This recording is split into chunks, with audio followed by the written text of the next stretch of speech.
I don't know that I ever had an inkling that it would be something more serious.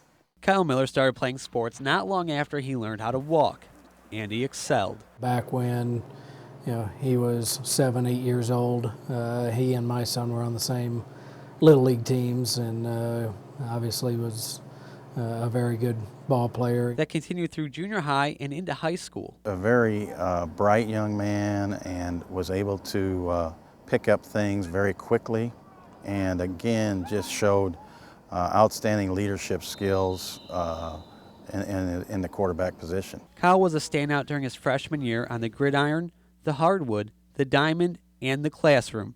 But during his sophomore football season, things started to change. He was at an age to where sometimes go through a voice change, and it was at that time when his voice was either changing or became a little more hoarse. I didn't even want to talk because kids laughed at me at school. They were like, what's wrong with your voice?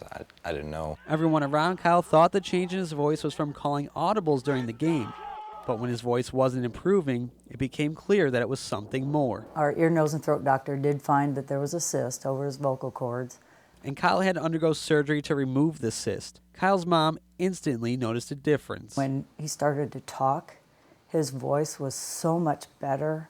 I was just overwhelmed that he went from a point of almost not being able to talk at all. He couldn't even whisper back and forth, to having his full voice back. But after the surgery, Christy could tell by the doctor's expression that it wasn't simply a cyst.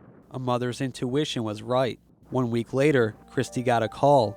Kyle had cancer. We told both the boys at the same time, and I'll never forget Kyle's face. I think he was in shock, and he then started crying, and Braden cried, and we all cried together. Whenever I heard cancer, I thought of death. And when she told me, I was like, how long am I going to live? Kyle was diagnosed with stage 1 non-Hodgkin lymphoma. The next 6 weeks for Kyle were intense. He endured frequent trips to Children's Memorial Hospital in St. Louis for spinal taps and chemo injections. The therapy took a toll on his body and made it difficult for him to stand. I laid on that couch for about a week straight. On Christmas Day, I was laying on the floor opening presents and stuff.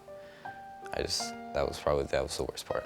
But his competitive spirit kept him going. When you're out on the field, you're desiring, you're trying to overpower or beat the next opponent you face, and to me, his next opponent was cancer. The therapy also weakened his immune system so bad he couldn't go to the gym and watch his teammates play. But during that time, something great started to happen. Every basketball game we went to, Kyle wouldn't be able to go, but Jerry or I would go. People wore lime green, people took up donations for us, people walked up to us, gave us hugs, gave us words of encouragement. It's just amazing to know that they would do anything to help and to make this better for Kyle. 2 months later, Kyle bounced back. He was called off the bench late in the game, then a foul sent him to the free throw line. When he finally made the free throw, I remember seeing the whole bench just rise to their feet and throw their hands up. And everybody in the stands was up and clapping. And it was just kind of he's back, life is back. Life is normal again. It's one of those scenes in my mind I'll never forget. The basketball season was a challenge for Kyle, but near the end of his JV baseball season, Kyle was called up to varsity. It was then he knew he made a full recovery. I don't even know how to describe it. It was crazy. 5 months ago, I couldn't even stand up straight without my head hurting.